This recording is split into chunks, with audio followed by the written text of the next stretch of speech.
Chapter 2 Wild Ride. Charon used a long pole to push the ferryboat off the riverbank when everyone was aboard. As they began to trip back across the river, he smiled big. "Alrighty, Shade, you paid your oboe. Now it's showtime," he announced. "Let's see if I can bring a little life to this party." "Why is he calling everybody Shades?" Zeus mumbled. "Because that's what we are. Shadows of our former selves," explained the man standing next to him. The boy stared at him, unsure what he meant. The others on board looked kind of pale, thought Zeus, but they were people, not shadows. Just then Charon's voice boomed out, making everyone jump. "First, a little humor. Who can tell me the favorite game of the underworld is?" Before anyone could guess, Charon answered his question himself. "Pick up sticks. Ha ha ha." The ship got dead quiet. Everyone looked confused. Then he just burst out laughing again. "Oh, I get it. You mean sticks. That sounds like Styx, which is the name of a river. Ha ha ha, good one. Thanks, I got a million of them." Encouraged, Captain Charon proceeded to tell one joke after another, as he supplied all the punchlines with himself without giving anyone a chance to guess them. "What are the Greek gods' favorite musical instruments?" he asked. "Harpies." "Why did the Greek student fail the test?" "Because he made too many mistakes." Zeus rolled his eyes. Poseidon groaned. He just kept on laughing. The man next to him leaned toward the boys. Why did the shade beg the boat captain to stop telling lame jokes?" he asked. Then, just like Charon, he gave the punchline. "Because they're killing him again." Zeus looked at the man, still confused. Poseidon shrugged and said, "Whatever. But if his jokes don't kill us, the stink from this river probably will."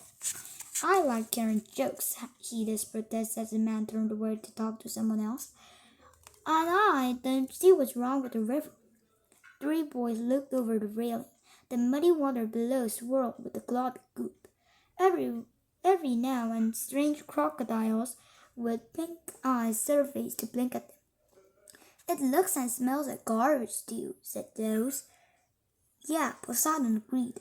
"Maybe I can clean it up with my trident, though, like I fixed the sea on the last quest." He stuck the tip of his gleaming golden trident into the mucky water, and he stirred it around, chanting, "Trident, trident, tried and true, turn this river sparkling blue." After a few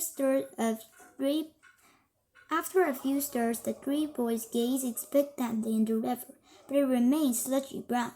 "Maybe your trident's powers didn't work on the underworld," said he does. Poseidon looked alarmed. "But they have to work. We can't go on a quest without magic. How will we defend ourselves?" He kept stirring and staring hopefully at the water. Nothing happened. Now Zeus was worried too. He reached for a dagger-sized thunderbolt and pulled it out of her belt. "Bolt, large," he commanded. But the zigzag bolt didn't sizzle or spark with electricity. But instead of expanding the 5-foot-long thunderbolt, it stayed the size of a small dagger. Zeus and Poseidon shared panicky looks. Zeus had gotten used to having the thunderbolt's magic to help him out in bad situations. He pulled a bolt from a magical stone in the temple of Delphi. Since then it had become a friend as well as an amazing weapon. Friend? No, I shouldn't think of it like that, he thought. After all, the bolt didn't even belong to him. It belonged to some guy named Goose. The oracle had told him that. And as soon as Zeus finds Goose, he's going to have to give him the bolt. "Check your chip," he suggested. "See if it's working."